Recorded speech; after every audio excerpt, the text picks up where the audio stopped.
मुल्क के दीगर शहरों की तरह मुजफ्फरगढ़ में भी महंगाई ने शहरियों का जीना महाल कर दिया। रोज बरोज बढ़ती हुई महंगाई ने एक वक्त का खाना तक मुश्किल कर दिया है। रिपोर्ट करेंगे मार सज्जाद। मुजफ्फरगढ़ के शहरी रोज बरोज बढ़ती हुई महंगाई से तंग आ चुके हैं। इनका कहना है कि मजदूर 500 दिहाड़ी कमाने वाला अब एक वक्त का खाना भी नहीं पका सकता। शहरियों का कहना है तब्दीली सरकार ने तो हमें तब्दील करके रख दिया।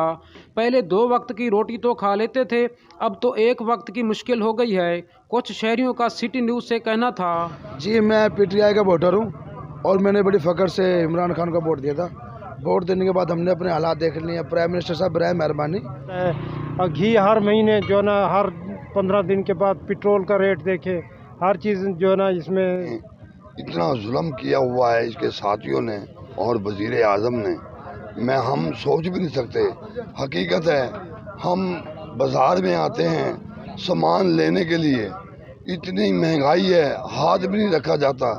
जो आदमी जिस आदमी का खर्चा हो 1000 रुपया रोज़ का और वो कमाए 500 रुपया, वो मुझे बताएं वो क्या करेगा? वो भूखा नहीं मरेगा तो और क्या करेगा? मैं तो ये कहता हूँ इंशाअल्लाह ताला इलेक्शन नवे सिरे से होने चाहिए। रोज बढ़ती हुई महंगाई की वजह से शहरी मजीद परेशानी के आलम में मुब्तला। शहरियों ने वज़ीर आला पंजाब और वज़ीर आज़म पाकिस्तान से बढ़ती हुई महंगाई पर कंट्रोल करने का मुतालबा किया है। मार सजाद, सिटी न्यूज़, मुजफ्फरगढ़।